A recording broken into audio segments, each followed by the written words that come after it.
I'm Logan Crawford, and right now on the Spotlight Network, we're exploring the profound questions of freedom, equality, and history with an amazing author. His name is Linwood Williams, and he has penned a powerful book. It is called Which Way is Freedom Now?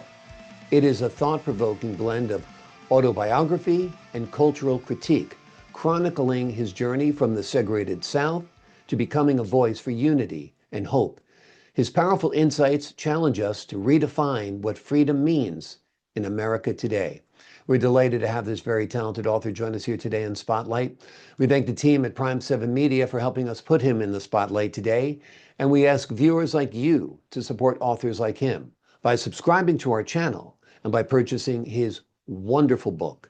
The links are below this interview. Linwood, thank you so much for joining me here today on Spotlight. Thank you, sir. Good to be here.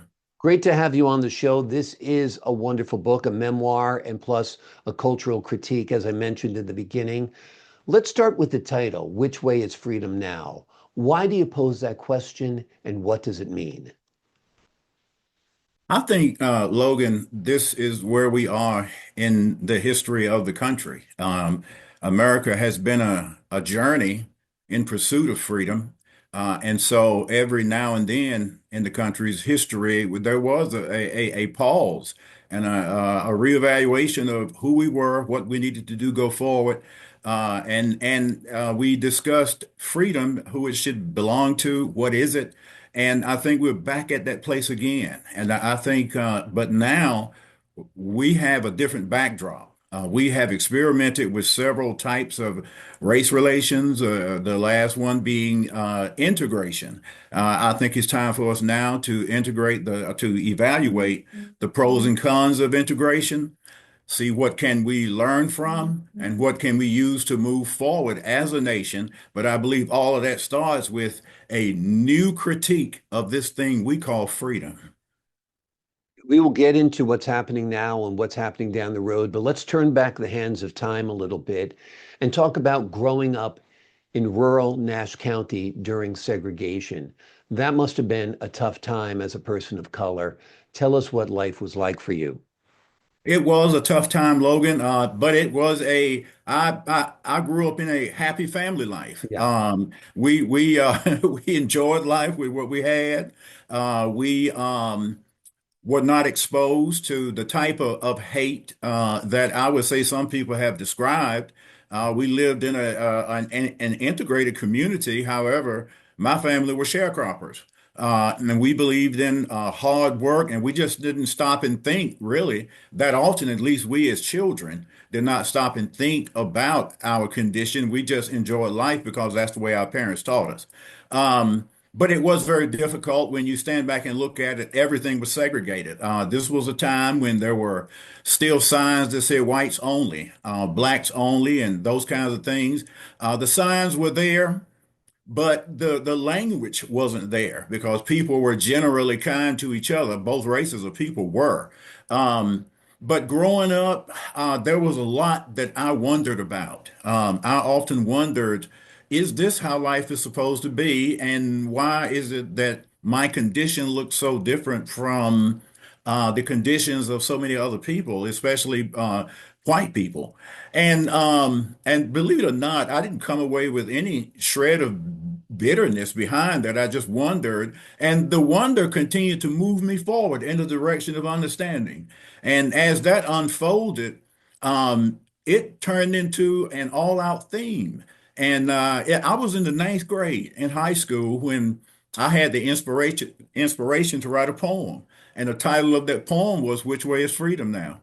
I only wrote about four verses of that poem in the ninth grade. I didn't finish writing that entire poem until the year 2017.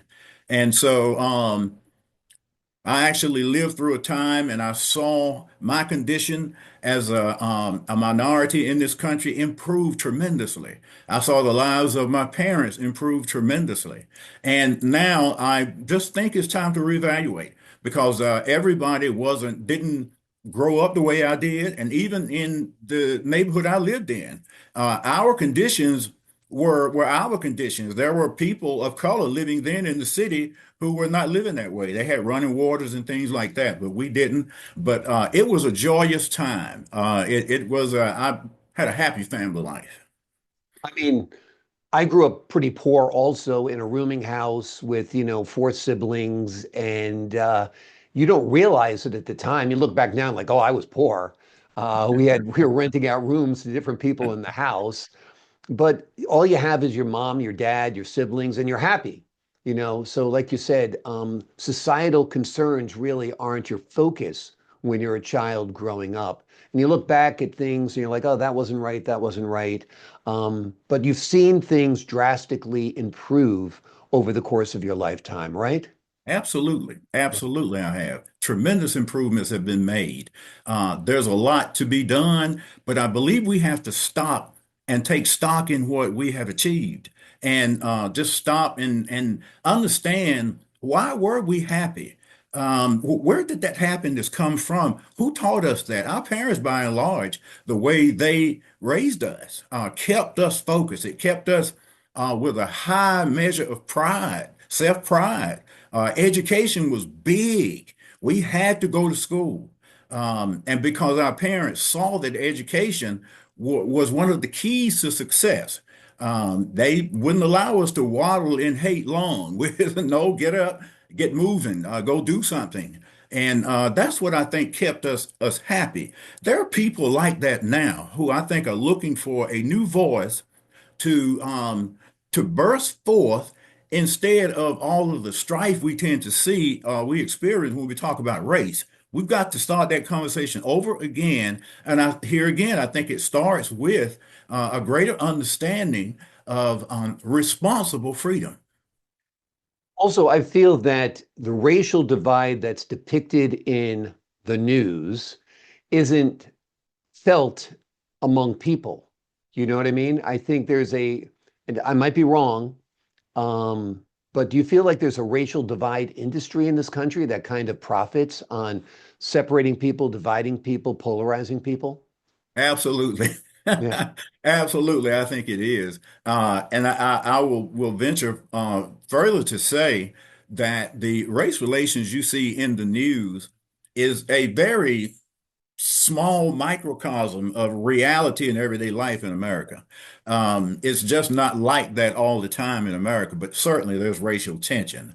But I think we get lost in that sometime and start losing hope. Start thinking that, man, things are really so bad now. I might as well just throw my hands up and give up on race. No, no, no, no, no, no. In the early 1700s, there were colleges out west that were integrated. Okay. And so the idea of integration and responsible freedom has always been a bedrock of this country. It's just time now for that ideology to step into the forefront and to really let's embrace something different when it comes to race relations. We don't have to tear each other down, but we do have to live together. And I think to do that, we just got to have another discussion. It's nothing strange. America has been here before. It's time for us to do that again. What areas need improvement, would you say? Well, and I think that starts with how I have in the book broken down different categories of freedom.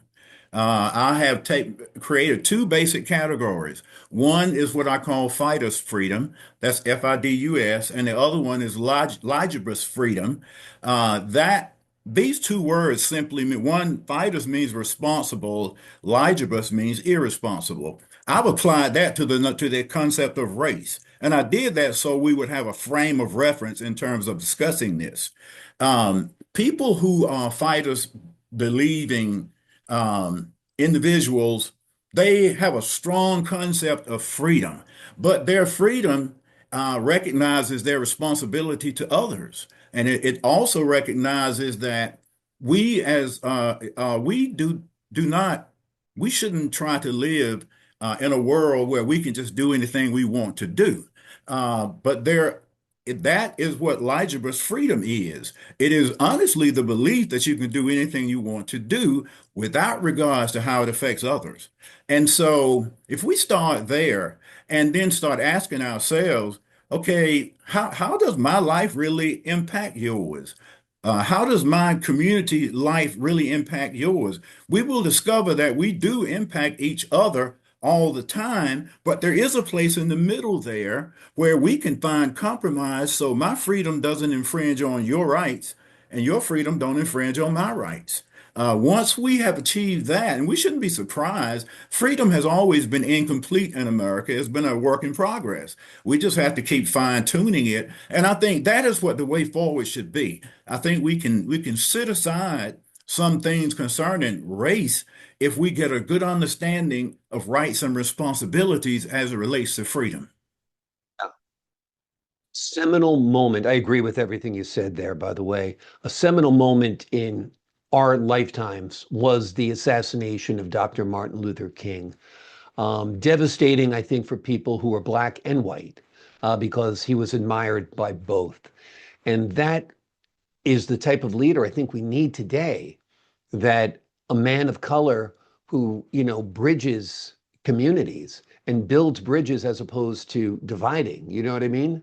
Absolutely. I'm glad you mentioned that because Dr. King had many followers. The March on Washington was not just black people, there were people from all races there. And he has always advocated for unity among the races. And Dr. King was the first to tell you white supremacy and black supremacy are the same thing, and they are both treacherous to society. And Dr. King also spoke from a position of love and godly principles, which are the bedrock again of responsible freedom. It's if you can find it within yourself to truly love your neighbor, then you will understand the mission of Dr. King. And you are exactly right. Believe it or not, Logan, there are people in this country right now who are like that. They just need to step forward. Exactly. Let their voices be heard. I think more Absolutely. people are like Dr. King than the people who bait people by race.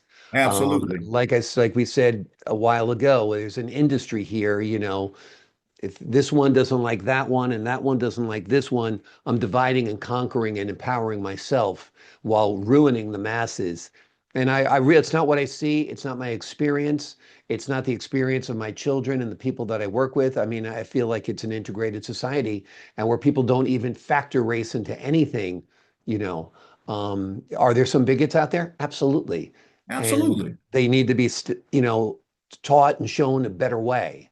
And I think, just, going along with Dr. King's dream of a colorblind society is really the only way forward. That, we don't factor in race. Race is irrelevant. Do you agree? Um, I wouldn't go as far as to say it's irrelevant, but I will say this. Every American, I believe, by the very nature of this country's culture, share some concepts of race as it relates to their own race and as it relates to other races of people. There is a way for us to embrace this without hating, though. When again, once we start really, let's focus on, let's go back to history. Let's find out how hard did white people fight to free slaves. Let's write about this a little bit more than we have. Okay, slavery was treacherous. But a lot of white people lost their lives for freedom of African Americans. Um, and that brings me to this concept. Let's not be afraid to look at you and see you as you look different from me. But if I look at your character and if I can find common ground there, I can look beyond your race. It happens a lot. I think the colleges out west that were integrated years ago, back in the 1700s, did that. They looked at these individuals who came to go to school there and looked at their character and their ability and decided we can look beyond your race and incorporate you into this culture. That is where I think we are now. And if we do that, I think we can combat hate. Absolutely. It's the content of your character, not the color of your Absolutely. skin. Yeah, 100%. The name of the book we're talking about today is Which Way is Freedom Now? It is a thought-provoking blend of autobiography and cultural critique, chronicling the author's journey from the segregated South to becoming a voice for unity and hope. The author's powerful insights challenge us to redefine what freedom means in America today. If you found this conversation compelling, the book is even more so. It gets into detail, it gives you actionable advice, it looks at history, it gives you perspective, and it is highly recommended. Linwood, thank you so much for joining me here today on Spotlight. Thank you, sir. I appreciate your time, sir. To the folks at home, I'm Logan Crawford, thanking you for your time this time. Until next time on Spotlight.